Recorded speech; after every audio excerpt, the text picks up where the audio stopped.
consciousness faded. New generations believe in them fables. Gangsta boogie on 2 turntables. Show no love, so it's easy to hate it. Desecrated while the coroner waited. Any given Sunday, so where y'all rated? With slavery, lynching, and them drugs infiltrated. I'm like that doll Chucky, baby. Keep coming back to live love life like I'm crazy.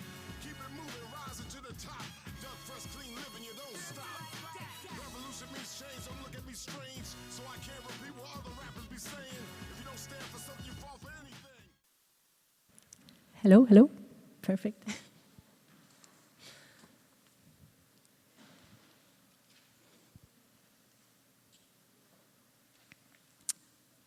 Hi, everyone. Thank you so much for being with us here today. We'd like to start with a land acknowledgement. I'm honored to be standing here today, a guest on this land called Jojage. This is the traditional territory of the Ganigahaga, who are the custodians of the unceded lands and waters of where we are today. It is a place that has long served as a site of meeting and exchange amongst many First Nations, including the Ganigahaga of the Haudenosaunee Confederacy, Huron-Wendat, Abenaki, and Anishinaabeg. But this isn't about doing a land acknowledgement and stopping there, because if I do that, it's a risk of becoming just a performative act, a box to tick. So for it to mean something, I think we need to ask ourselves some questions. The first one being, who has been setting the narrative most of us have been hearing? For me, when I arrived as an immigrant on this land, I was told stories about indigenous peoples through the colonial lens. It was given as rushed history snippets of the times before, with its aim to erase the fact that indigenous peoples and nations remain here today, living, taking care of their lands, and thriving. And in that same space, I was taught about colonialism as something of the past, something to find only in history books. Yes, it was ugly, but you know what? It was in the past, so let's just press the fast forward button. But when we accept that as the truth, we ignore the ongoing land theft for extraction. We ignore that over 50% of children in the foster care system are indigenous, while only representing 7% of all children in the general population, which highlights that the forceful removal of indigenous children from their homes as a form of cultural genocide did not stop when the doors of the last residential schools was shut. And the second question is, so now that we know the truth, what are our roles and responsibilities? And to answer that, I think we need to accept some uncomfortable truths. And that is that those of us who are non-indigenous, we are settlers. Some of us are new, others have been here for generations, but we are all settlers. And so to be able to move forward in a just direction, I think one important step is to educate ourselves and learn about whose lands we are guests on. And then think about how we as community members can play a role in being real allies. Whether it is to use our privilege to give our platform to those who have been silenced for far too long, or figuring out ways how we can support land defenders who are fighting the ongoing land theft. And just like when we are guests in a host home and we respect their ways of doing things and rules, we must remember that we are guests here and need to follow the lead of the traditional custodians of this land. Thank you.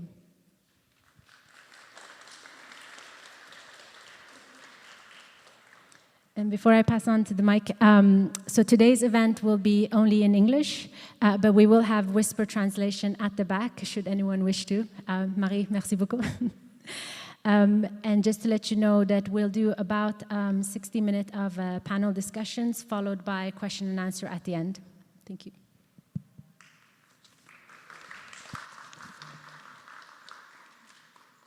Hello, everyone. I just want to start with a small introduction of who we are. So we are Hochelaga pour la Palestine, a collective movement that brings together residents of the Hochelaga constituency of all ages, origins, and backgrounds around a main cause. This cause is to help make the voices of the Palestinians heard. Palestinians who have suffered from brutal colonization for decades. our actions have taken on greater scope since October 7th, 2023, a date which marks the beginning of a genocide. We have therefore decided to not remain silent in the face of the war that the State of Israel is waging in all of Palestine, and to act in defense of the rights of the Palestinian people. And we would like to say thank you. Thank you for choosing to be with us today, for prioritizing your presence at this event, and for helping support this movement. The title of today's event is Land Back. We have 3 amazing speakers and activists with us. But before we get the chance to hear them, let's start with a reminder of what land means. In a very basic definition, land is a solid part of earth defined by specific borders and serves residential, commercial, agricultural, and multiple other purposes. But in my journey, I have learned that land to Indigenous people means so much more than that. It provides sustenance for current and future generations. It is connected to spiritual beliefs and traditional knowledge and teachings. Land to the Indigenous people all over the world is a critical part of faith and self-determination. Today, we stand on the traditional territory of Ganyengihaga, Turtle Island. This land, just like Palestine, has been taken by force from its Indigenous people. After centuries of colonialism on Turtle Island and 76 plus years of land theft, oppression, and dehumanization, settlers are showing us once again that they will use brutal force and inhumane methods to erase the entire population of Palestine. On October 7th, 2023, we witnessed the declaration of a war by Israel on innocent civilians living in an open-air prison with nowhere to escape in Palestine. And for the past 7 dreadful months, through our phone screens, we have witnessed day after day civilians, innocent civilians, being imprisoned without prosecution, tortured and killed for Zionist entertainment on social media. For the past 7 dreadful months, we have seen men, our brothers in Palestine, being humiliated, our women being violated, and our kids, if not killed, mutilated, or left to a slow, painful death in an intensive care unit in a besieged hospital, have now permanent physical or psychological scars that doctors all over the world are still wondering how they will ever get over. For the past 7 months, schools, mosques, churches, and centuries-old historical sites have been burned to the ground, with no regard to their importance to the Palestinian identity, to the Palestinian land. But in the midst of all this cruelty, Palestinians, just like the Indigenous people of Turtle Island, are still here. Their story and their struggles are very much alike. They are showing the world that there is a different way, showing us how you cannot disconnect people from their land. We are very honored to be in the presence of 3 activists who are tirelessly fighting for land back. Ellen Gabriel, Oussama Aliwat, and Sami Awad joining us from Palestine on Zoom. Before we start with the questions, we kindly remind you that today's event is a form of a dialogue between our guest speakers and all of us present. So please be respectful of everyone's views and ideas. If you have questions, you're more than welcome to ask them during the Q&A period at the end. And at the end, I just want to say that I hope that we all leave today's event having learned something new, but most importantly, something that will bring us closer and stronger together in supporting the fight for justice.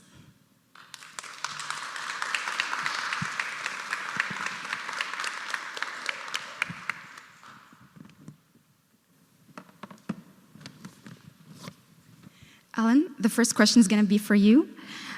This event was focused on land and our connection to it. And we'd love to hear from you. What does land mean to you? And what's an emotion that you feel when you think about your land?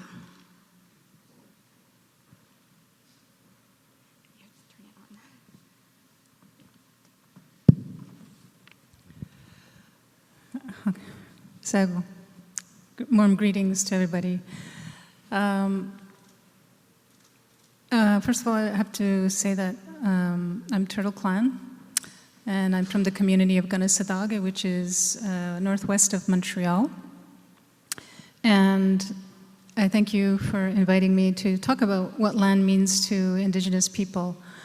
The land is our mother, and as such, we have to have we form a relationship with her and everything that lives off the land.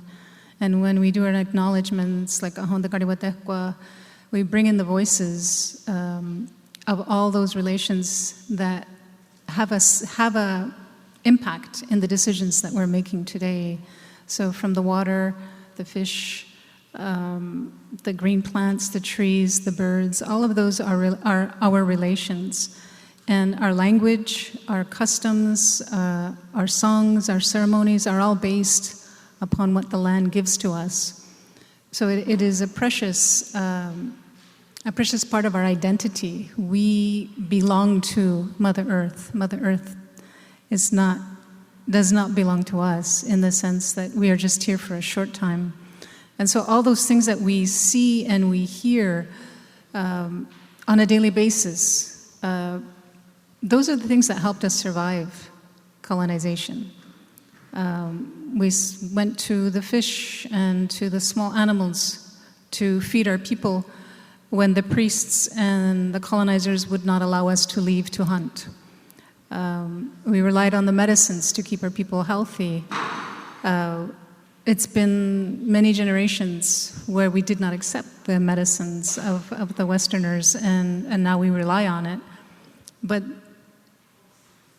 Mother Earth is really primary and foremost part of our identity, and we come from the earth. Our DNA comes from this earth, and we are very privileged every day to live on this earth. So,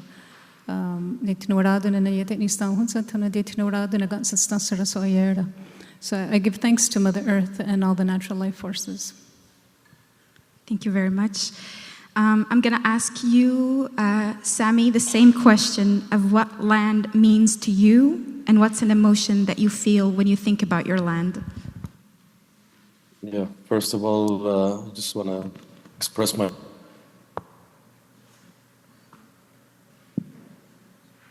All right. Yeah, first of all, I want to express my deep appreciation for this gathering and for this topic. I know there's a lot of conversations that are happening now, continuously happening now, important conversations about the genocide that is taking place. But in the midst of such conversations, it is important to create the space where we reconnect to our mother. As Alan said, as you were asking her the question, I had the same answer. And this is the answer that we as Palestinians carry. Al-Ard al-Um. Our land, our earth is our mother. It is life. It is where we come from. It is where we die in, we rest in, as we transition into our next phases of our existence. And so for us as Palestinians, it was very, very clear from the moment the colonial project started and came into this land that it was more about the land than anything else. It was about taking the land, stealing the land, claiming exclusivity for one nation, for one people on this land that claimed ownership actually of this land, even though the Torah does say very similar things, that we don't belong to the land, the land doesn't belong to us, but we belong to the land, even violating their own teachings of their own faith in perpetuating this colonial project, making claims, one of the biggest claims that was made early on to try to convince the global Jewish community to align with the Zionist agenda, to try to convince the global Western community to align with the Zionist agenda, was a statement dealing with land. A land with no people for a people without a land. This was the slogan that was carried. And this is how important land is. What sadly the Zionist agenda did not take into account, not only that there were people living in this land, that they purposely try to dismiss, try to destroy. But the fact that in this land, this mother that can hold so many of us, can love so many of us unconditionally. There were Jews, Christians, and Muslims who lived in this land, lived in peaceful coexistence in ways that I think many of us don't live with our neighbors today. This land is holy, this land is sacred, and this land had been and was able to, and I believe will ultimately continue to carry and hold all of us. And the moment we begin to honor it, not to destroy it in the name of our ideologies and colonial agendas, we will begin to see a real shift happening for peace also in this land. So land is very, very key and very, very important. Thank you very much, Sami. Usama, the same question is to you as well. What does land mean to you, and what's an emotion that you feel when you think about your land? Yeah, I don't have words to express this feeling, to be honest. I have feelings more. Land for me, it's a different story. I think it's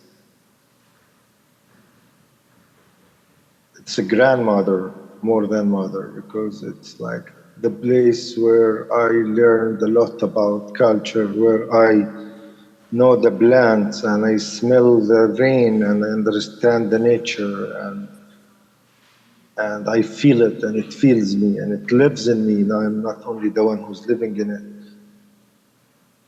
It's home. It's this safe hug that we all need. And it hurts also. This land is wounded, and I always feel this bleeding wound all the time, keep going and going, especially when you go to the landscape, to the nature, and you suddenly see in the middle of the nature a settlement with a lot of lights and a lot of guards and a lot of weapons and a lot of flags, and suddenly this is Western settlement in the middle of the Middle East, in the middle of nowhere. It's not even part of the land. It's just making it look weird. Yeah, and for me, it's the issue. I mean, land for me is freedom too, and unfortunately, I experienced the freedom on every other land, but not my own land, and that's why I feel very connected to it. But I feel I feel her wound. I feel that she can't give us all the love because of what's going on the land, and I feel someone is trying to uproot me and uproot my people from this land. Yeah, more or less. Thank you. Thank you very much, Usama. So it hasn't really been said, but I think I've heard the word mother and grandmother, and the land is not only here, serves to sustain us with water, fire, and other things, but it's a mother that we turn to for safety. So thank you all for answering. The next question, I'm going to start with you, Sami. How did you get involved in fighting for your land? And can you tell us a bit how your journey started?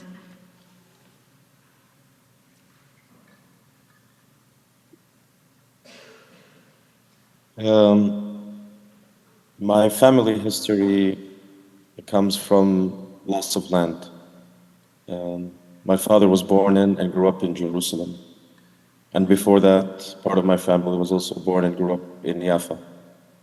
And it's been generations and generations of losing our home, being refugees, being dismissed from our land, from our homes. So I grew up in a family that's a refugee family. I also grew up in a family that always believed in our rights to live and to be and to flourish in this land, and to actually live and flourish in peace and justice and equality, even with those who did the destruction to us. My grandmother, as Sama mentioned, my grandmother was a woman who lost her husband in the 1948 war. who would have been my grandfather, was killed in that war. And she had 7 children when she became a refugee and moved to Bethlehem. And she was a woman that always insisted that as a family, and I think this is part of what it means to be indigenous, that there is such deep trust in who we are and what we belong to, that as a family we will never seek revenge and retaliation for what happened to us. This is not the way that we move, this is not the way that we behave. But also, she also insisted that as a family, we will never ignore, we will never run away.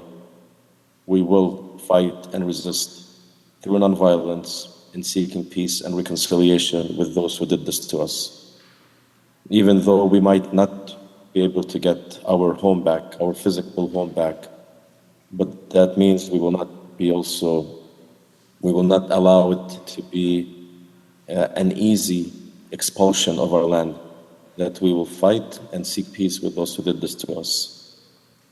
As I was born and grew up, I was also very much influenced by an uncle of mine who in the early 80s established a center called the Palestinian Center for the Study of Nonviolence, promoting nonviolent resistance and activism towards the occupation, working with Israelis and Palestinians to resist the occupation, to resist the continuous colonialization of Palestine. And in nonviolence, I felt empowered. My first action was when I was 12 years old. It was an action where we, as activists, came together to plant olive trees in a land that was going to be confiscated by settlers in a nearby settlement near Bethlehem. That action made me feel so empowered, so connected. Even 40 years later, I still remember the exact emotions and feelings and the sensations, the feeling of the dirt, the feeling of the tree that I grabbed and put in the ground, and the soldier that came and pulled the tree out as I was planting it. And then as he walked away, I grabbed that tree and put it back in the land and covered it with dirt. That sense of empowerment, connecting, and belonging became the turning point in my life that made me commit to a life of nonviolent resistance and activism towards ending the occupation and bringing peace to this holy land. Thank you very much for sharing this with us, Sami. Usama, the same question goes to you. How did you get involved in fighting for your land? And can you tell us how your journey started? Yeah, thank you. So my journey actually started quite early. When I was a kid living in Jerusalem, I used to hear from my grandmother about her village, which is called Lifta. It's a village close to Jerusalem where it was destroyed by the Zionist gangs by then, and they are not allowed to live there anymore. And I started to hear also about my big family are living in Jordan, and I didn't know why. And when I grew up a little bit, I understood that we are refugees twice, once in 48, my grandmother, and then my whole family in 67, they went to Jordan, and no one was allowed to come back, but my grandfather sneaked back by the borders with his 12 kids. And some of them lived in Jericho, and some of them lived in Jerusalem. Yeah. And I didn't get any education, to be honest, about the occupation or the land, but I was always with my grandmother building this connection to the land. When she wakes up in the morning, making the dough, and go to collect some wood and making the fire, and then she make a small piece of bread for me, and then we go to the bees and we take some honey and she put it there and cut some khubeze or green things from the fields just to cook for 12 kids, just cut something and plant tomatoes and the olive oil. And that's how my connection started with the land. And I did not understand I have to fight for this land. I did not understand the meaning of occupation. until I grew up a little bit and the first intifada started and I started to go to school and see soldiers in front of my school every day in the morning. They scare us, they stop us, and if anyone throws stone to their direction or even whistle to their direction, they target the school by tear gas. We always have to run from the backyard of the school, and that's how I grew up, and I did not know who is the real enemy and what is this, where these fears came from. In the age of 14, they arrested my father. They detained my father to clean and swab the streets after demonstrations happened in our neighborhood, and they tortured him in front of us. And there where I decided somehow to turn these fears to anger and to hate.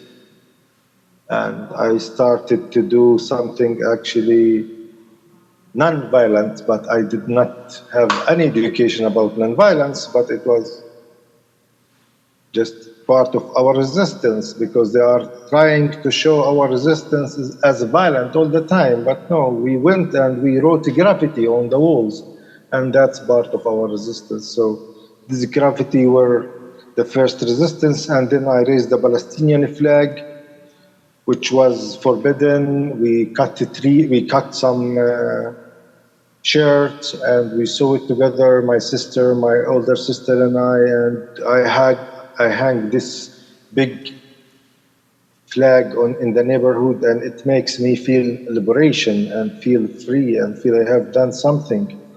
Even though, to be honest with you, I wasn't fighting for flags and I wasn't fighting for land. I was fighting myself as a kid against this full-armed strange soldiers who doesn't speak my language and doesn't belong to my city and is just controlling my life. But they could not cut my connection to the land, never. I always felt connected.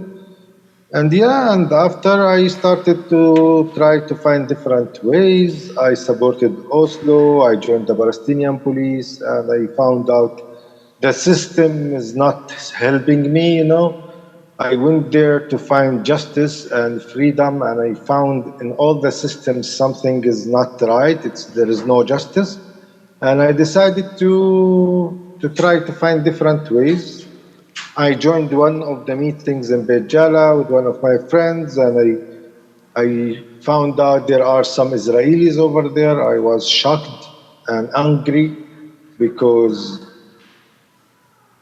Israelis, I used to think there are no partner on the other side because they killed their own prime minister when he signed peace agreement, and they blame me for not making peace. The people who killed him are in the government, and the people who demonstrate against Oslo are in the government. So it doesn't work for me, the whole thing, until I started to hear Israelis talking about my narrative, and not only they agree they occupied the land, and they apologize, some of them, for the Nakba and for what they have done to us. And there where I started to see that we can do this reconciliation without fighting each other and without hurting each other. And it's not about who's right and who's wrong right now. I don't believe no one have the right to come and kick me out of my land after 2,000 years because his great-grandfather just passed from here. But I believe there are generations of Israelis and Palestinians were born here. And now it's time to try to find time how to share dignity and freedom and justice and democracy for everyone instead of fighting who's owning the land. Because as you said at the beginning, no one owns the land. We all belong to it. And this mother or grandmother is big enough to hold all of us, but we need to start to feel her. And not instead of fighting over her. Yes, I created a group called Visit Palestine because I found out the separation between Israelis and Palestinians is one of the biggest enemies And this group was about bringing Israelis to Palestine, to West Bank, to our cities, to show them that we Palestinians, we love life. We woke up every day in the morning to go to school and universities and work and to succeed in our life and not to sharp our knives and run after Jews in the streets. We love life as long as it's possible, as it's easy. But when you lock us and you put us in jails, we're gonna fight. We don't die silent.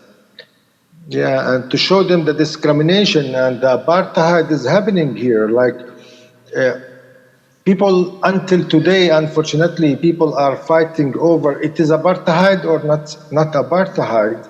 And I'm not sure why people are not coming to see by their own eyes what's going on here, to be honest. When two people living on the same land, 5 meters away from each other, each one have different rights and different nationalities and different country and different language. That's apartheid. When someone is taking the American or Canadian Jew who will be born in the next 10 years, will come to this land and have rights more than me and my kid and my father and my grandfather, just because of their nation or their race or their religion. And that's not acceptable for me. I believe that I deserve my freedom on my land. My people who were expelled from this land over generations should have the right to choose if they want to come here. Same like every Jewish on earth have the right to come to this land. And that's my fight. I'm doing non-violence work. I'm trying to educate people, even though I'm tired of trying to tell this Hippocratic word after 75 years of occupation and discrimination and apartheid and genocide. I'm trying to convince them that I'm a human being and I am matter and I am dying, and you are watching me silently and you are discussing if it's genocide or ethnic cleansing, or you are looking for the name of my death instead of looking for the reason that's killing me and stand against it. Yeah, thank you. Thank you very much, Osama. Thank you. Thank you. So, Ellen, you have been an activist for decades. And we're really interested to get your perspective of how you've seen the movement change over time, both here on this land, but also your views of how movements have changed across the world when it comes to land back.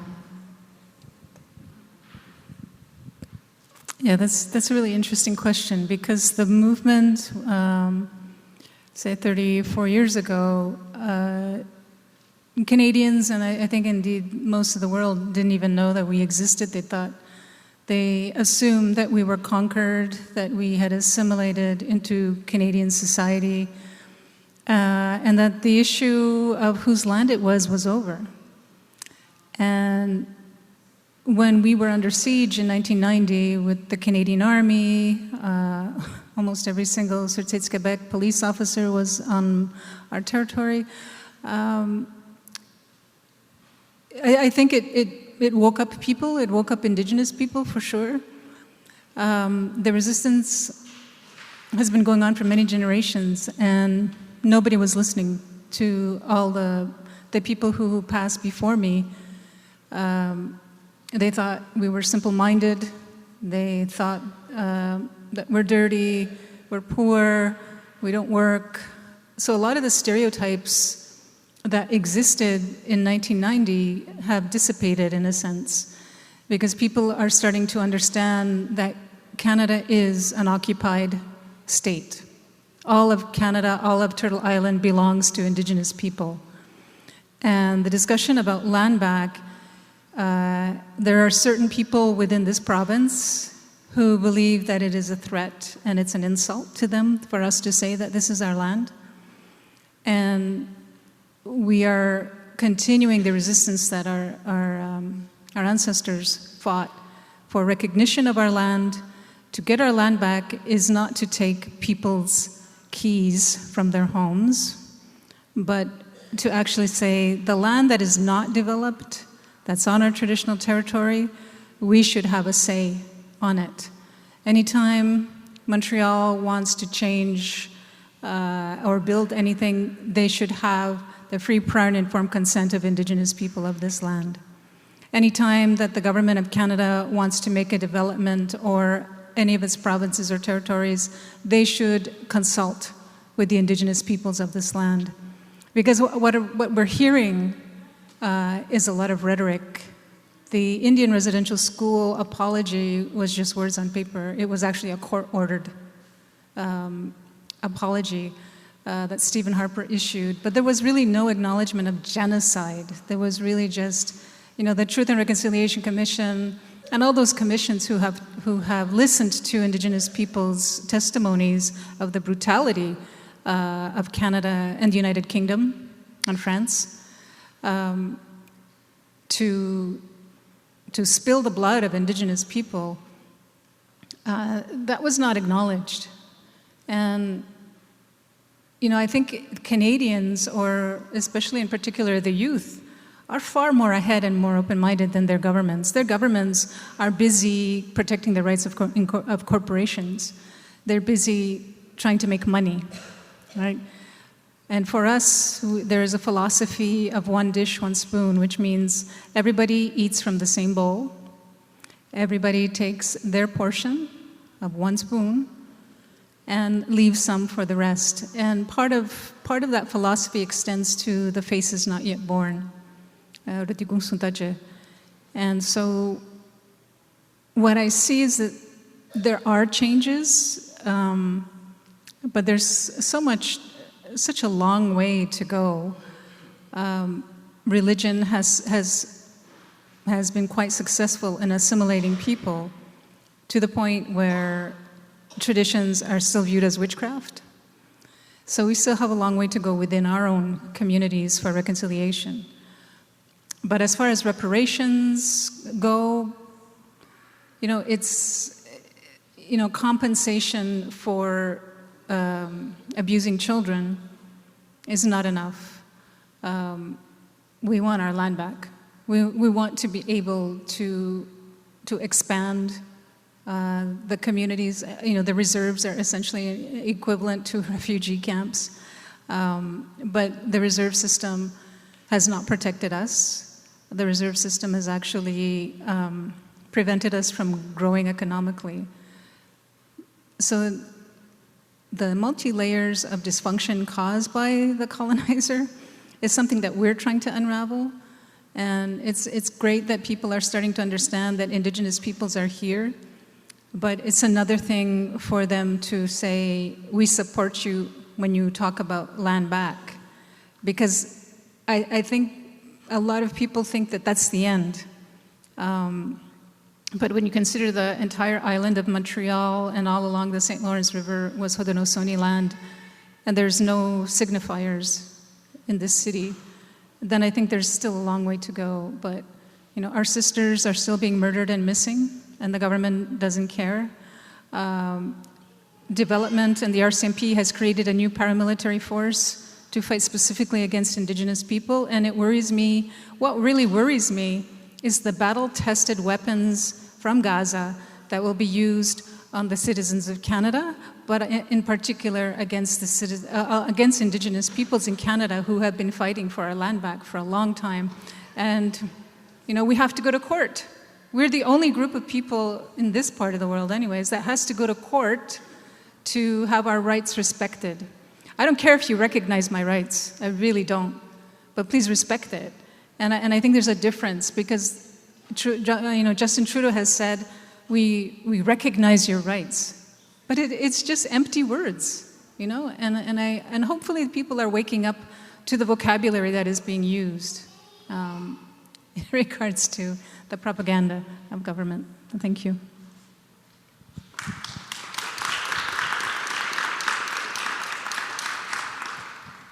Thanks, Hélène. And I'm really interested to know, after all these decades of doing the work that you do, how have you changed with the movement or movements, because they're all connected? It does change you. I mean, I think, as the other two speakers here will vouch, when you are told on a daily basis, especially if you're a child, when you're told on a daily basis that you're stupid or you're a savage, it does impact your self-esteem. And I think when you are pushed into a corner, you begin to say, you don't believe that you're not internalizing that. And I think for me, having gotten a lot of flack from my own community, having been the target of many different things from non-Indigenous people and government, and at this point in my life, I say, screw it.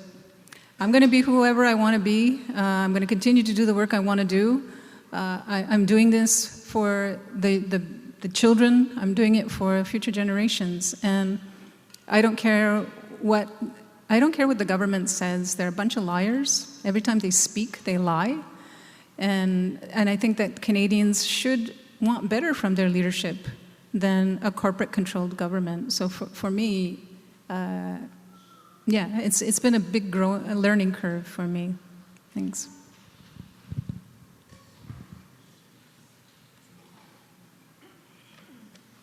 Can we pass this on also to Sami or Osama, if either of you want to answer? How you've both been activists also for years and years.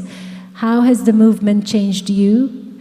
Anything that you want to share or that you've learned from other movements that has been part of your journey?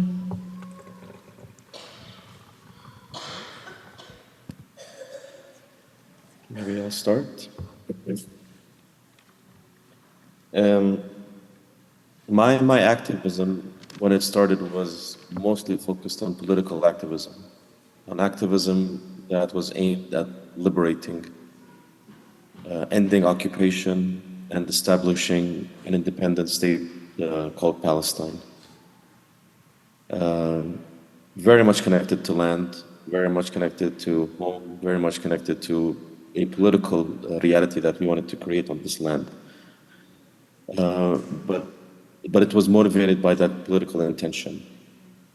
I call it my spiritual awakening when I began to connect deeper to my indigenous roots, connect deeper to the land, to the waters, to the stones, to the dirt, to the trees, that I began to understand my activism needs to be a more holistic approach, that it is not about creating another state that has boundaries and borders, that cuts and divides the land in that Western mindset, and calling it Palestine and having Palestine run as what they want, a Western puppet state for the colonial imperial system.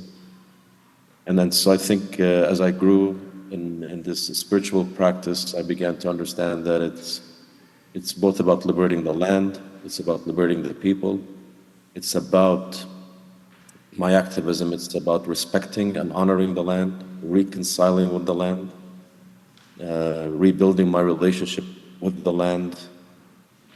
It is to honor the ancestries of all the indigenous communities and nations that have walked on this land. It is also exposing those who claim to be indigenous and completely function in ways that do not align with any indigenous teachings that are practiced by the global indigenous community. To claim something is one thing. It is about how you practice, how you love the land, how you honor the land. As Osama said,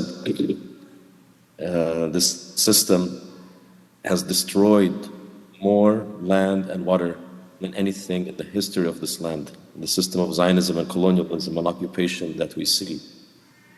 And so for me, the struggle is to expose such claims, that you cannot just claim something and behave in a different way. And then especially, I want to expose the reality that, as far as I know, there isn't a single indigenous nation that intentionally actually aligns itself with a greater colonial imperial power to not just steal land, but to destroy others who lived on it, whether they were indigenous or not. And so Israel is playing this double game of saying and claiming they are indigenous, and at the same time aligning themselves with the greatest colonial power that has destroyed more indigenous communities than anything else. And then so this insanity of claims has to be exposed and continues to be exposed. For me, I believe the land should not be divided. This is also a big shift in my activism, that all the people that live here have the right to live here, but have the right to live as equals in this land, with no separation between us. All of us should live under one law that honors and respects every single one of us without differentiation. And so my biggest jump in activism has shifted from only focusing on the political to focusing on what I would claim is the true indigenous way, a holistic understanding of peacemaking with everything that exists around me. Thank you very much, Sami. Speaking about the colonial perspective, we want to talk briefly about education, because for most of us in the West, our education system is developed from a colonial perspective, which is one-sided, but with more access to information from different sources. Young people now are waking up and seeing through that new lens. So, by the way, we want to applaud the student movement that's happening in the universities, through Canada, through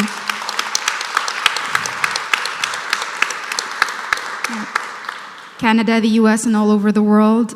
And especially for you, Ellen, I know that you have experience being a teacher. Where do you see the role of education, especially for younger generations? Because there is an important nuance that for older generations, there is a lot of unlearning that we need to do before we start learning the correct ideas or false ideologies. So where do you see the role and the importance of education, especially for younger generations?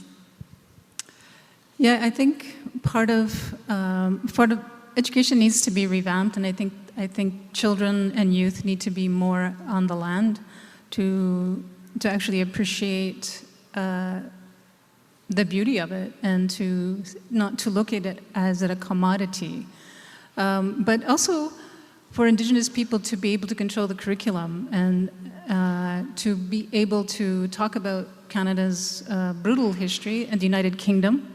You know, we can't forget the European nations who are responsible for killing 3/4 of the Indigenous population after the first century of contact. We need to have more art, music.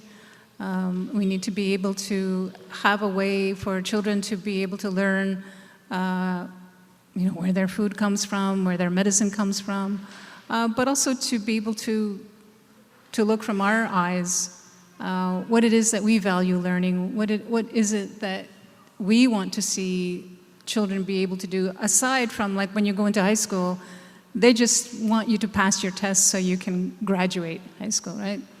That's not a way to learn. So actually having a way that children will learn, children will have hands-on experience, be able to understand some of the reasons why, like from our culture, every single season has a different festival, has a different ceremony. So why are we doing this?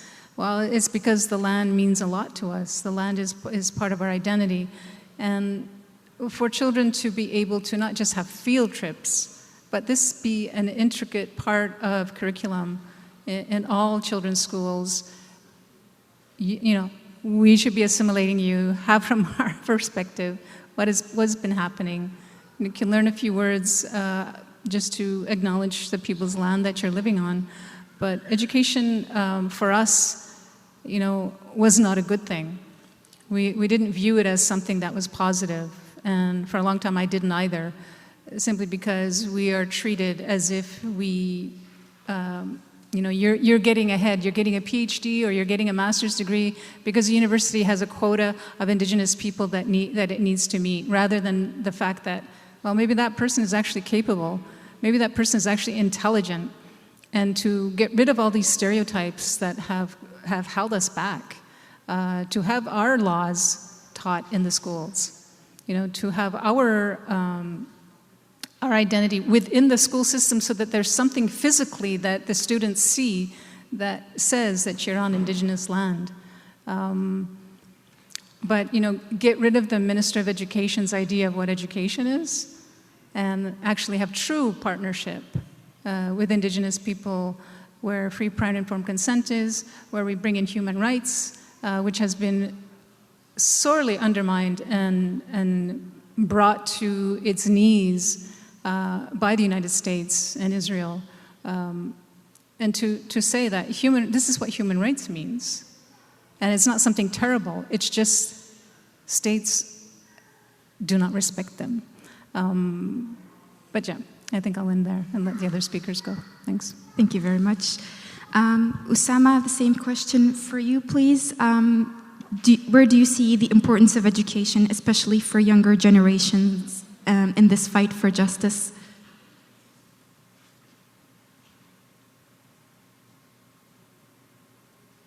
Thank you. I think that education is a very important tool in this fight of justice. I think our education is not willing to teach us anything about fighting for justice or even talking about our history on this land, because our education here was always and is still controlled by Israel, 100%, what's inside the books, what outside the books. We used to receive our education from the streets, about this conflict, from jail mostly, but there is one narrative here. In the education, it's the Israeli narrative, where Israelis teach their children that this land was empty and they came here, and there are videos. I started to give talks in Israeli schools a few years ago until they prevented me.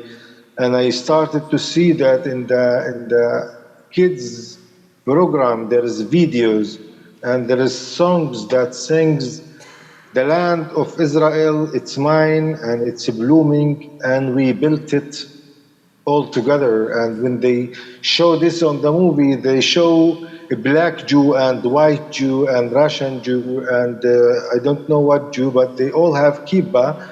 And they came to this desert and they opened the streets and they planted trees and they built houses like it never been there. And when they talk about us, they never say Palestinians, they never say Palestine. Even the Israelis, the Palestinians with Israeli papers, they refuse to call them Palestinians. They call them Israeli Arabs, because in their education, they wanted to erase the identity of Palestine and the Palestinian.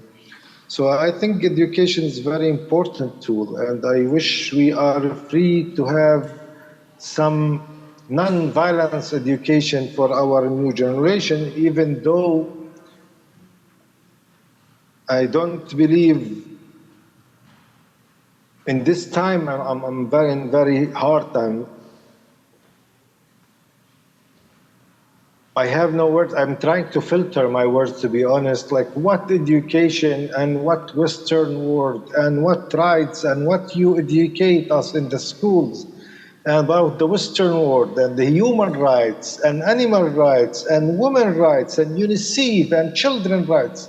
Guys, I wish I did not learn these things, because most of the education we are trying to learn is just, it works fake, it works one-sided. There is no justice in this place, on this earth. And I am surprised when we always fighting like our sister here and the indigenous of Canada, they are fighting for their rights, and I am here fighting for my right, and the Native Americans fighting for their rights, and we don't recognize that. As long as we are not all fighting together for the same issue, if we don't understand that our liberation is bound up with each other, and no one is free until we all are free. The kid in Gaza, same the kid in Canada, same like everywhere. The minute we start to feel the pain of each other, the indigenous people everywhere, it's gonna change. I think the education is a very important tool if it's liberated. But I think our education is occupied and it's working for the system and it's just serving the system somehow. Thank you. Thank you very much, Usama. Sami, did you want to say something about the importance of education for younger generations in the fight for justice?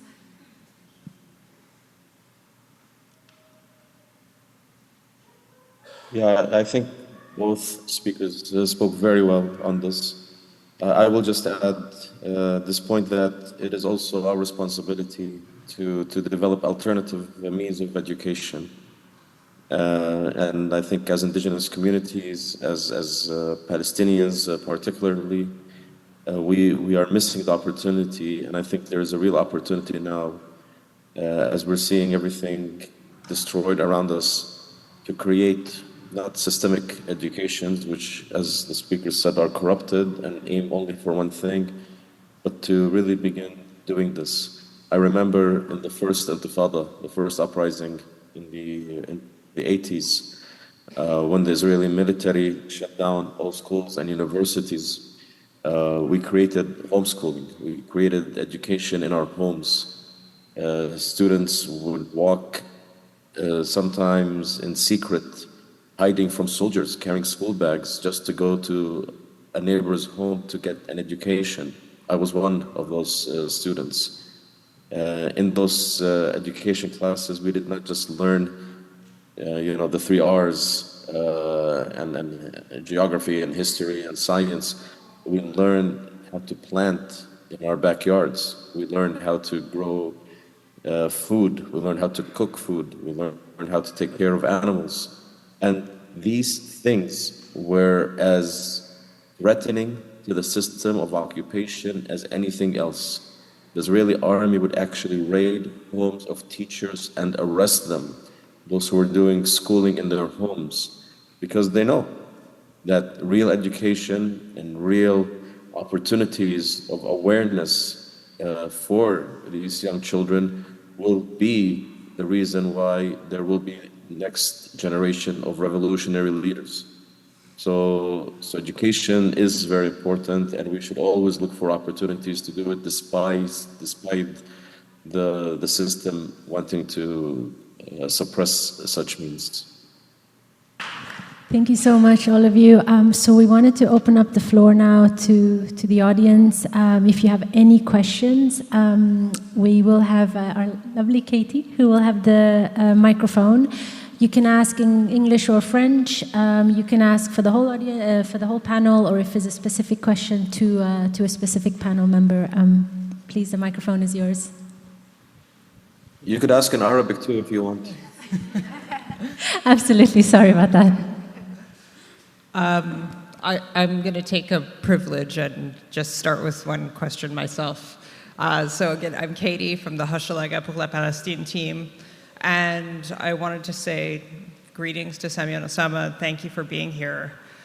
Just listening to all of you speak, I wanted to say to all of you, we're here in downtown Montreal. There's about 70 people here. There's kids coloring at the back.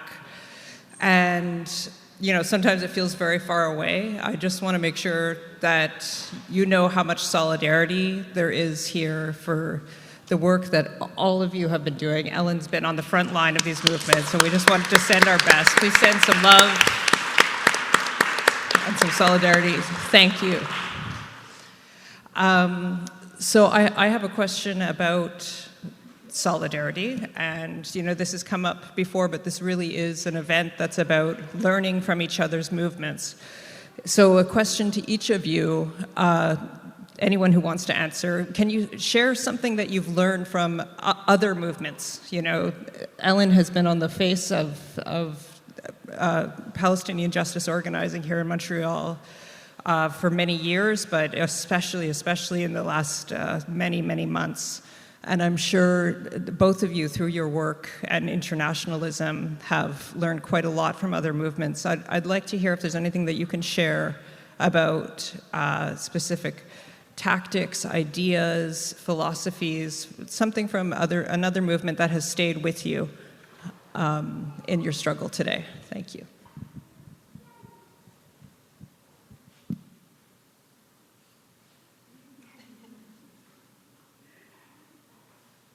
Amma?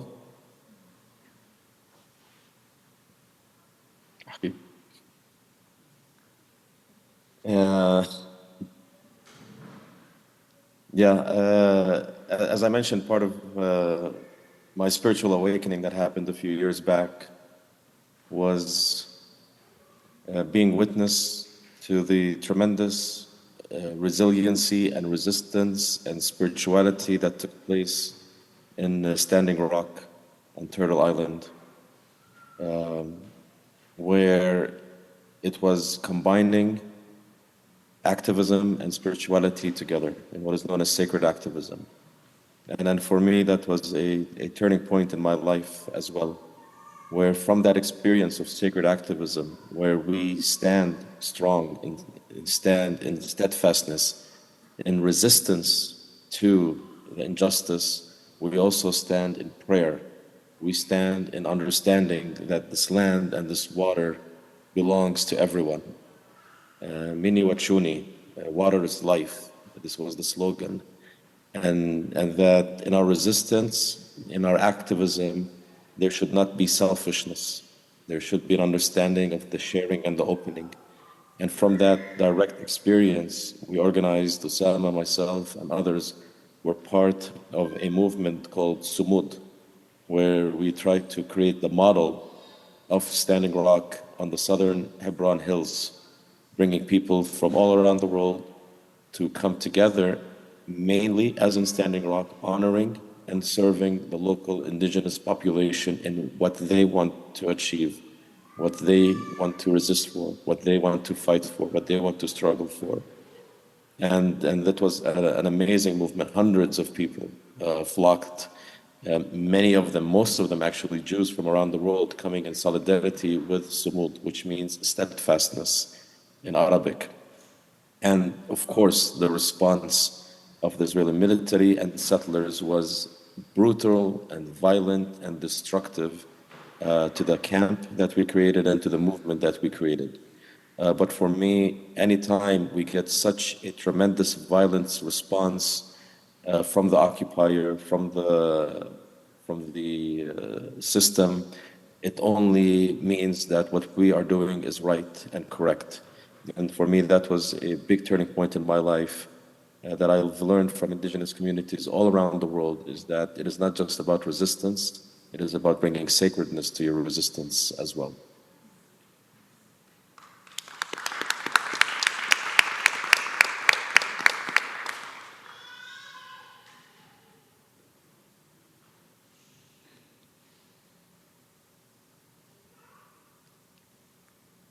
Thank you for this question. It's very deep.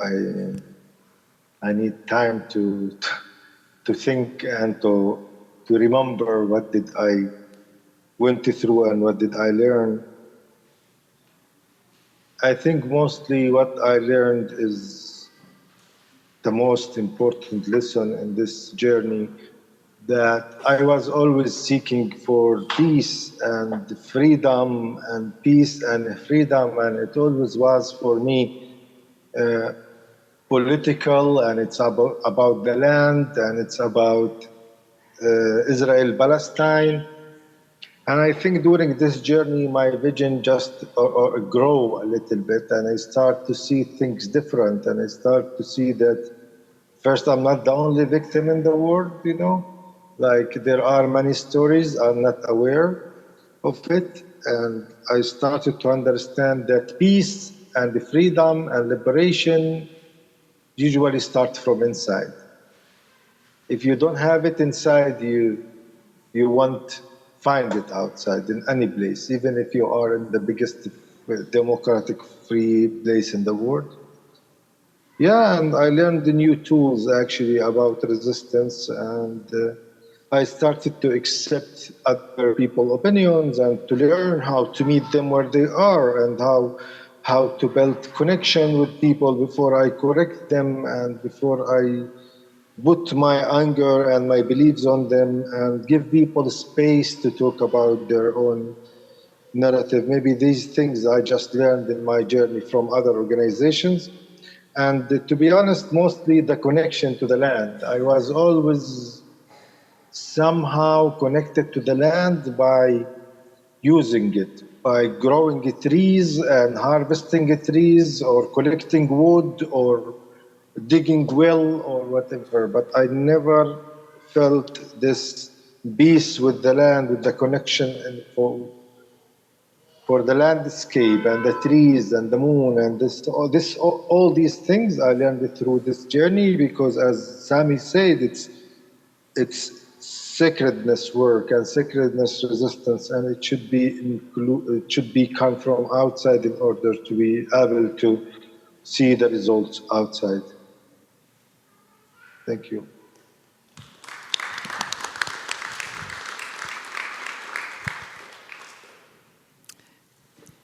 Well, for me, solidarity also includes respect. That people walk beside us, and as Sami said, it's really about relationship building. It's not just about showing up. It's also about learning. All those things that you have questions about. I hear this often from people. I'm going to ask a stupid question. To me, there's no stupid questions. It just means that you don't know. And so having that relationship enhances the solidarity, learning about the experiences and the realities of the people that you are in solidarity with. And it's really important to understand that when we do things together, the occupier, the colonizer, gets really uncomfortable. And so they're very uncomfortable right now, and you can see that in the rhetoric of politicians. You can see that in the weaponization of anti-Semitism. For indigenous people, what we see is more conflict, and we see that there is a blindness of Western society where you have to fit in a box, and if you don't fit in that box, then you're some kind of abnormality. And solidarity works through that. Solidarity works through humanizing the people that you are standing with. And I think that's one of the most important things, is to understand the humanity of the other people that you are standing with, but also to support them when they need them. And one of the most amazing things that I've experienced in the 34 years I've been doing this is the youth with technology. I mean, I typed and I hand wrote my term papers when I was in university, and I got someone to type them for me. Nowadays, technology is advancing a lot of that sensitivity that we've been searching for, so that you're not going to an academic institution to learn. You're actually learning from people who are on the ground. And but we have to be careful. We have to be careful about how we present things. There are certain things you can't say out loud. And it's understanding when the time is to reveal those. So solidarity is respect for the others. Thank you. Thank you so much. Thank you, all of you. Now, thank you for indulging me. And now I'd like to take questions of the audience here. Okay, here we go. Good morning. First of all, I want to thank the organizers, the speakers, and the audience. Yesterday I have following a report about the education process in Gaza, and it was a very bad report, because almost the process of education in Gaza stopped or ended not only because Israeli bombed the universities and schools, but also the students try to continue education through online, but there is no electricity, no internet. So the whole education process in Gaza almost out of order, if the expression can be used. So my question for the speaker from Palestine, how can overcome this obstacle? Particularly, we have a new year started from September for the new education year. I don't know, how can we support Gaza in this regard?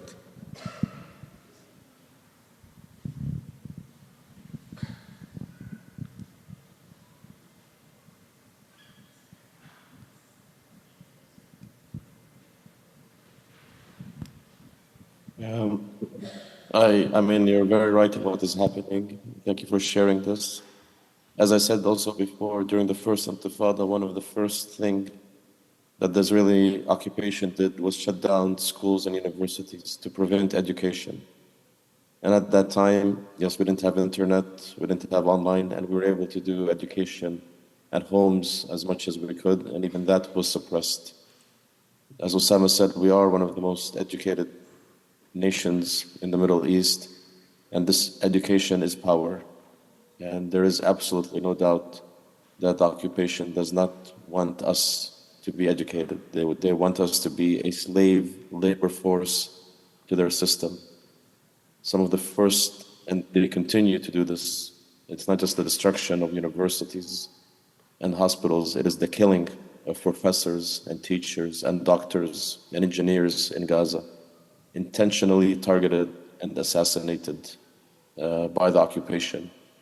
And so there is an aim that if they are not able to ethnically cleanse us from this land, at least they will want to make us a slave labor force for their factories, for their industries, for their systems, for their housing, for their buildings, for their streets.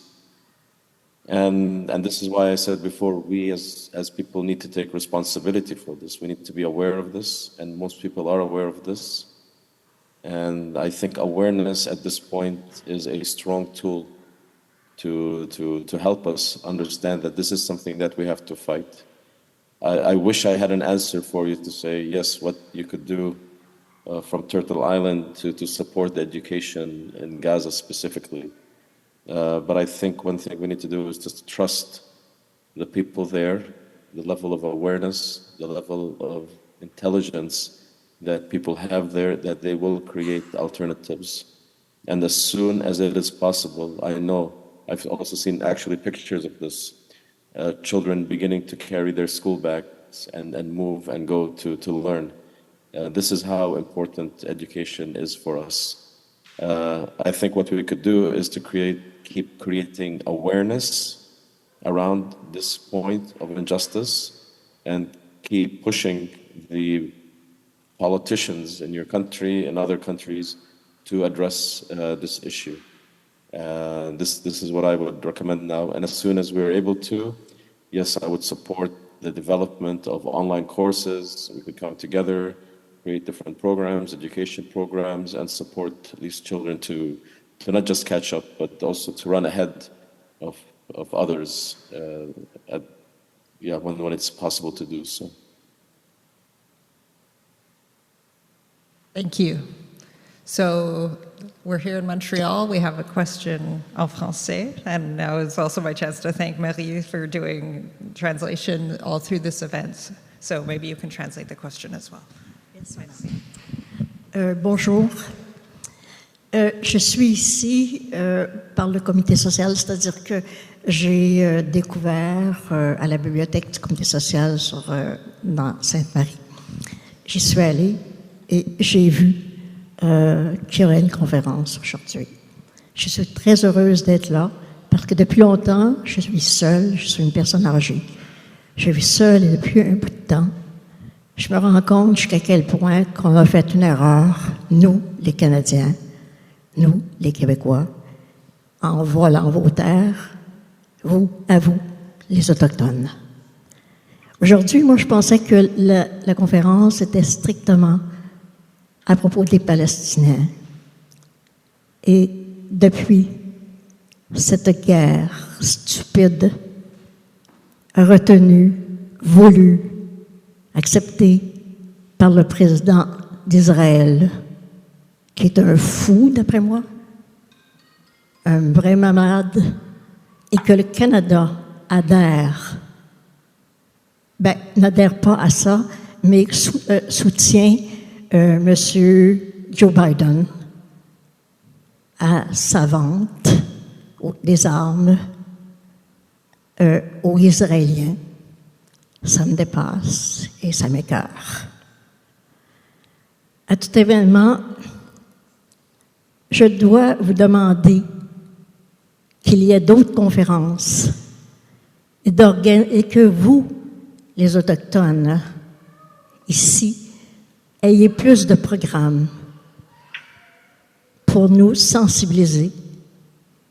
Organisez-vous qu'il y ait des programmes en français. Parce que, moi, malheureusement, je ne parle pas l'anglais. Puis il y en a beaucoup d'autres qui ne parlent pas l'anglais non plus, mais ça ne veut pas dire qu'on n'est pas touché. Et touché vraiment par vos malheurs anciens, puis essayez vos débats aussi, que j'apprécie, que j'admire beaucoup. Continuez à vous battre, et j'ai honte, en tant que Canadienne, qu'on ait volé vos terres. Merci beaucoup.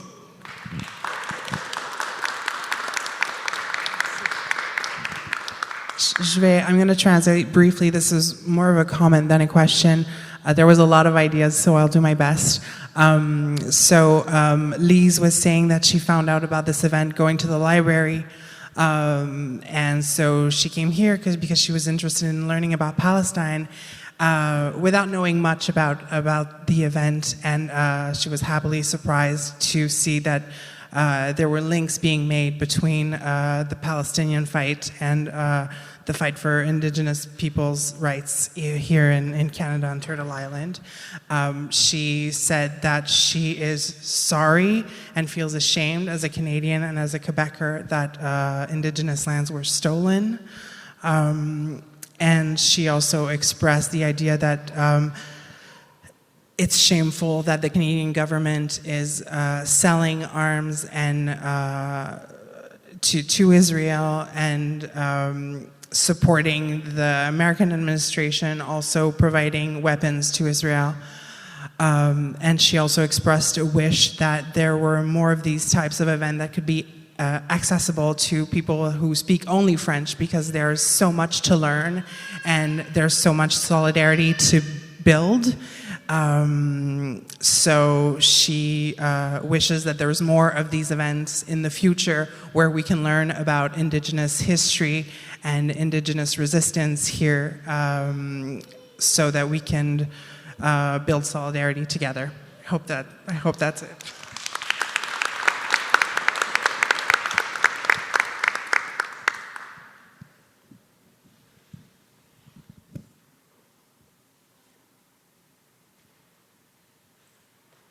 Hi, thank you. Thanks, everyone. This has just been such a wonderful event. I'm really happy to be here. There seems to be a theme of sort of education and solidarity. So my question is kind of part of that conversation. So I'm an educator myself, and I actually teach Middle Eastern history. So I'm just amazed at this moment that we're in, where all of a sudden people are understanding and learning. So I think this moment needs to be seized and continued. But so it's actually a question to you, Ellen, which is, how can we, in terms of bringing together the two struggles through education, because this is really remarkable to me, this kind of coming together of these two struggles. How can we take that education into, say, Kahnawake and Kanesatake, and bring Indigenous youth also into this sort of education about these two struggles and sort of go forward. I say this because I taught for a while at Champlain College, where there were I had quite a few students from Garnawage, and I teach history of sports, and I kind of did this whole thing about the colonization of lacrosse and the role of sports in colonization and decolonization, and that topic sort of, it was a moment of doing that. So I'm wondering if there are any sort of events like, here in Montreal, people are getting educated, so, how can we sort of further this more to bring this joint sort of struggle together?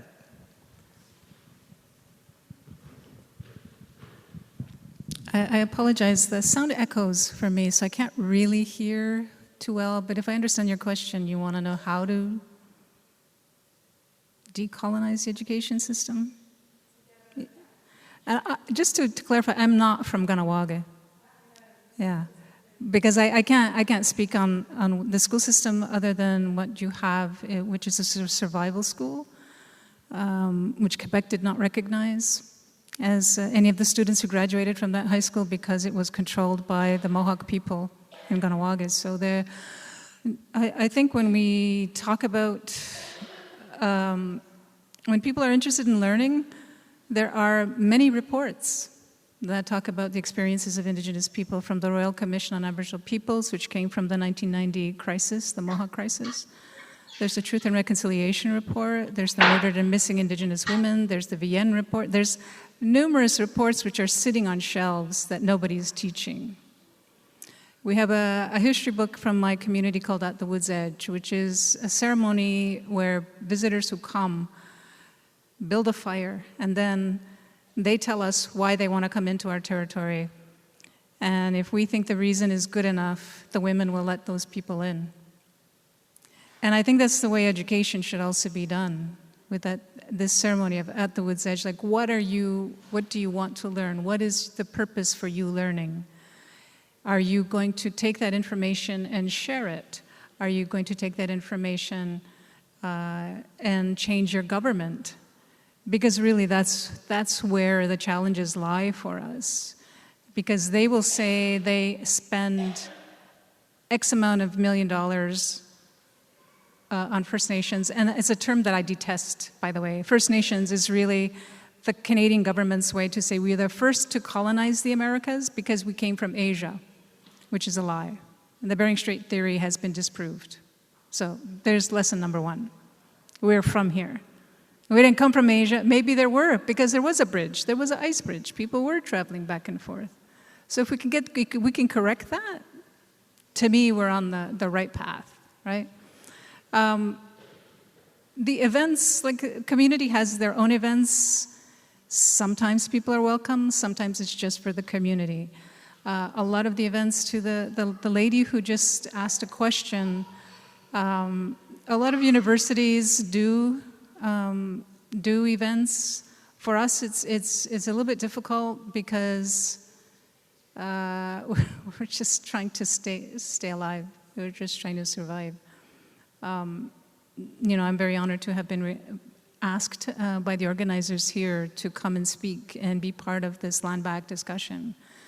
And so for me, it's about people who are from Canada learning about what land back is. That is our ultimate goal, is land back. And the history of this country is not a nice one. It's genocide. It's not cultural genocide. It's not ethnocide. It's actually genocide. And so if we can move on that, and we can agree on that, that's another step we can go forward and say, okay, we're all on the same page now. Now let's talk about why you do this song. What does this come from? How come your language is like this? Well, our language is based on the land. Our language is based on our relatives.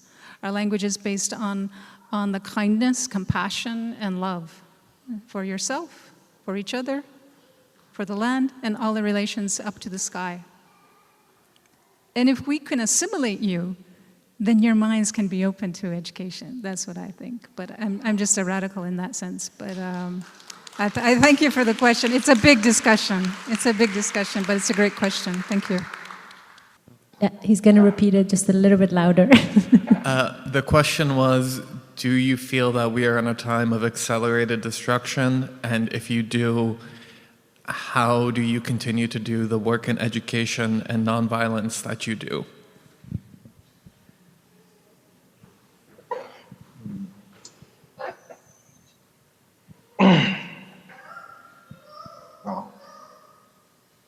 To be honest with you, I will say it's difficult for me to keep saying this non-violence, you know, especially when we, the people who live under occupation, have to keep educating our kids about non-violence for the rest of our lives, while the Western governments who are teaching us the non-violence, sending rockets and sending weapons and sending tanks to kill our children violently and to destroy our schools and our education and our life. And then they ask us how we can support you to educate your children. I think the way to support us is to educate yourselves about the injustice that's happening in Palestine, and your government people are silent about it.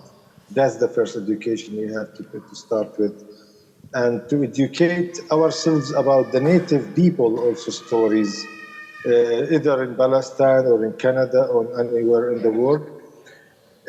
For me, the nonviolence is a very important tool when there is a just world, when people see the nonviolence as a right to be able to resist and not keep just putting it on the weak side and keep supporting violently the strong side.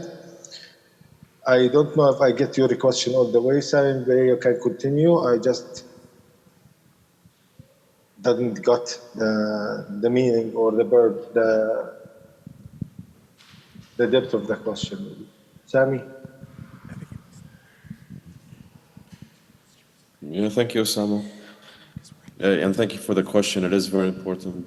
And especially for us who live in Palestine, who live in the occupied territories, seeing what's happening in Gaza so close to us, and knowing that we cannot do anything, and knowing that any movement that we do here is immediately targeted and suppressed by the occupation itself. And even if we're able to do these movements and protests, again, they're not doing any effect. Continuously, for example, I live in Beit Jala near Bethlehem. I hear the fighter jets fly over our town as they head towards Gaza, knowing that every one of them is dumping more bombs on the people of Gaza. And again, I sit here not knowing what to do, not doing anything. But I think this is where patience comes in. This is where understanding that as much as they destroy, as much as they kill, they cannot destroy us all, they cannot kill us all, and we will rise. We will be strong, and we will continue our resiliency. And the biggest threat to the occupation is not even our resistance, it's our sumud, it's our existence. And eventually that is something that they will not be able to address unless they decide to kill every single one of us. This said, what we are doing now, what you are doing now, creating this amazing international movement and momentum in universities, in campuses, in schools, in synagogues, in temples, in communities all around the world, talking about Palestine, talking about the injustice, exposing the occupation, exposing the ideology that is destroying us is such a great move. As Palestinians, yes, this is a high point in the campaign to ethnically cleanse us, but we have been living under this for 75 years. And I'm not going to say we get immune to it, but we are aware of what the system aims to do. And so we continue to do what we can here in our activism and in our engagement and our work with Israelis who are committed to peace and justice and bringing more Israelis to to join us in this. So for us, I would say, and continue to do what you do. As grave as it seems, as tense as it seems, as a high point as you mentioned as it seems, we all are called to continue to do what we do. No empire lasts, no system lasts, no ideology lasts. All of these things will collapse. And so our work will make this collapse actually happen faster than if we just allow it to do it on its own. So thank you, everyone, for what you are doing for peace and justice in this land and with all indigenous communities around the world. Thank you, Sami. I just want to add one thing, please, that I am hearing how we can support the education in Gaza, how we can support the Palestinian education, how we can support this and that. And for me, I just want to tell you, of course, we appreciate all the efforts that the international community are doing, even though this came very late, but to come late is much better than not to come at all. And especially after the price was 40,000 people, the people started to see how miserable is our life. Our request here to the world that don't try to solve our problems under occupation. Don't try to tell me how I can build a school to Gaza people, because if you build a school to Gaza people today, the educated children will be killed tomorrow. Yeah? As we see, they killed the journalists, the doctors, the eye people, the educated people, everyone, the teachers, everyone. Even our problem is not how to build. Don't keep thinking about our issue that how you can give me fish to feed me every day, because we are tired of taking any fishes anymore. We Palestinians are asking the world to stand to give us our freedom, and we can go and get our fish by our own hands. We are not weak. We don't need anyone to feed us. We need people to stand for freedom, for our freedom, and we can go get our food by ourselves, and we can build our schools, and we're gonna keep building Gaza and other places. Gaza was destroyed for the 10th time now. 13,000 Palestinians were killed in the last 10 years in Gaza. Half of them children. This is not the first time. And we built it, and it was better because we love life and we teach life, and we're gonna keep living on this land and give it love, even though our situation is difficult. But again, please stand for our freedom, because we want to be free to get our fish and our food and build our things together. Because I am seeing like the governments around the world or people around the world donating $200 to Gaza and sleep there whole night. You know, I have done my part of this struggle. No, we are not begging for money or for aid. We are human being and we belong to humanity, and it's not a favor you are doing to us as a human being. It's your duty to stand for our freedom if you believe you are human, because as a wise man said, if you feel your pain, you are, I will say, you know, if you feel your pain, you are like alive. And if you feel other people's pain, you are human. And for me, I am disappointed from humanity in these days. And this gives me a lot of hope that we still exist. Thank you.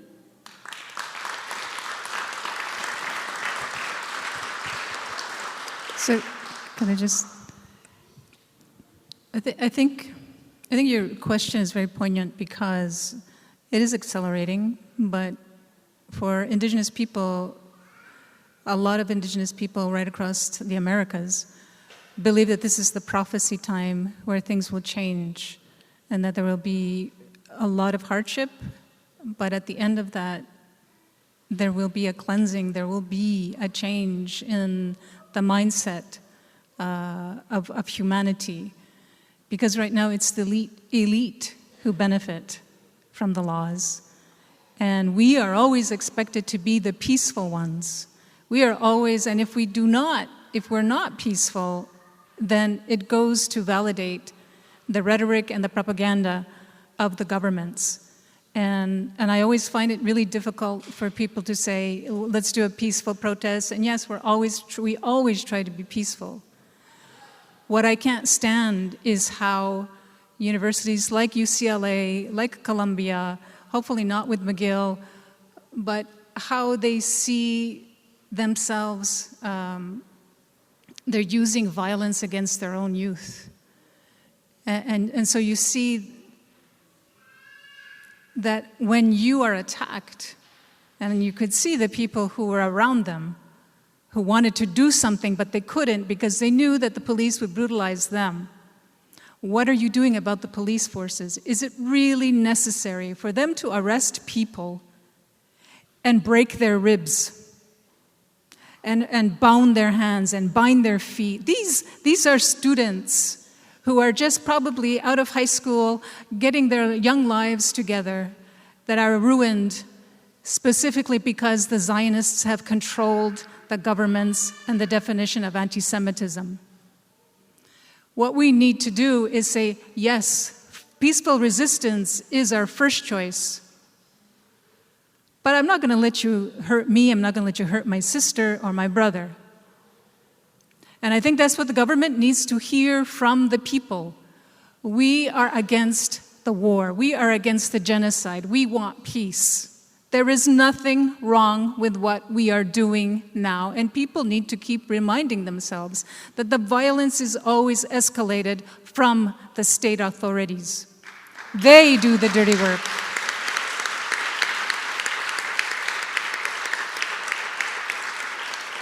The police have always done the dirty work of the politicians and the corporations. But you have to understand that there's also racism within the police forces. You know, the RCMP, in their trainings and in the SQ, they're trained to hate indigenous people or people of color. And so yes, let's all be for peaceful resistance. But we should not let them have their boots on our necks all the time. We cannot accept that, and we should not accept that as a society, especially when it comes to the youth who are just learning. And, you know, Canada is a terrorist state, just like Israel and the Americans. They're terrorists. And, you know, and unless they get their way, they will continue to be violent until people stand up and say, this is not right. We want to change how this system is working.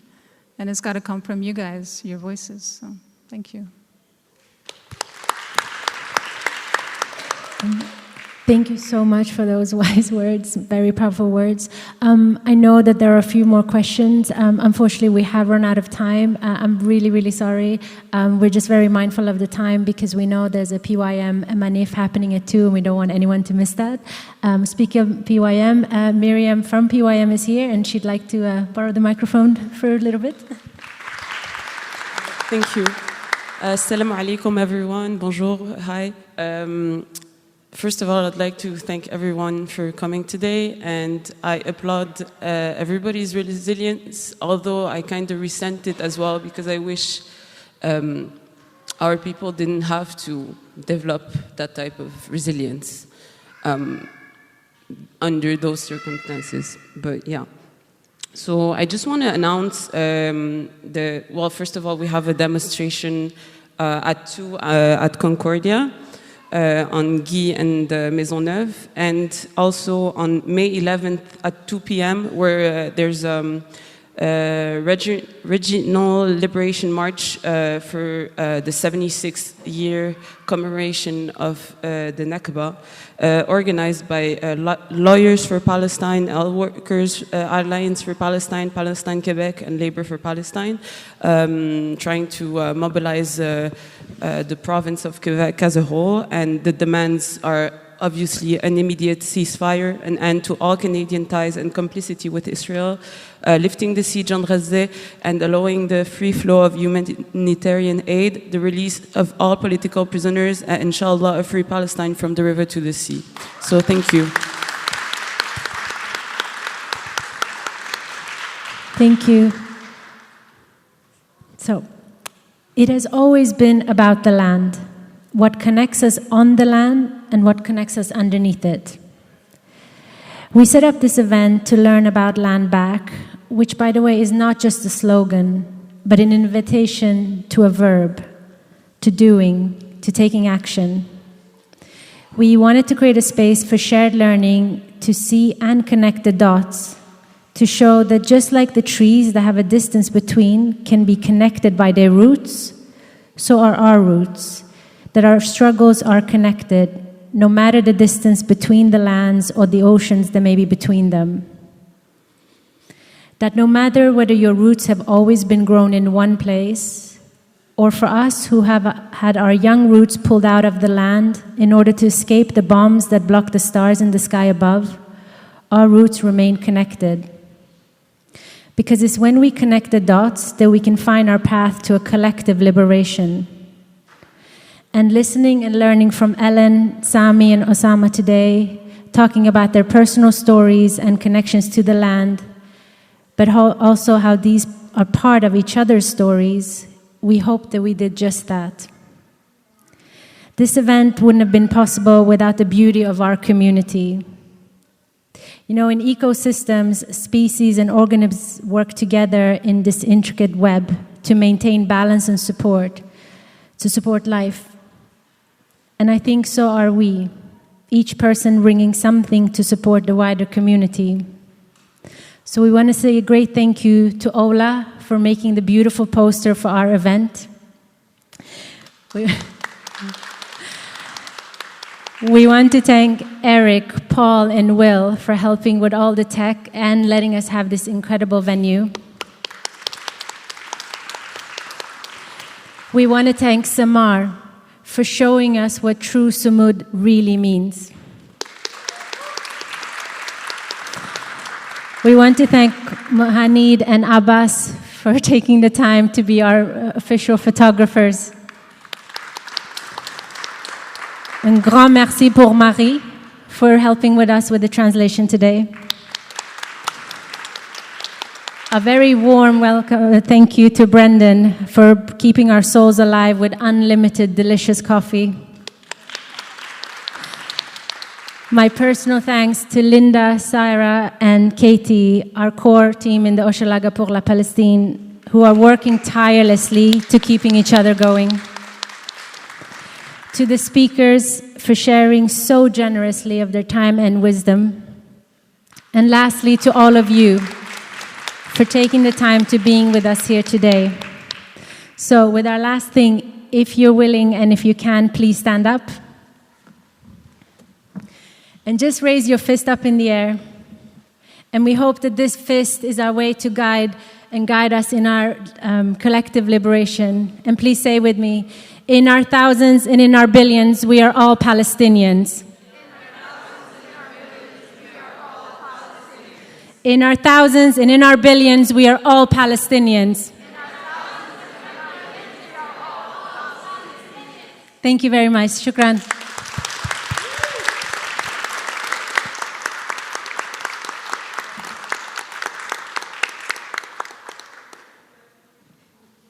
Thank you so much. Thank you. That gives us a lot of hope and passion to keep going. Thank you.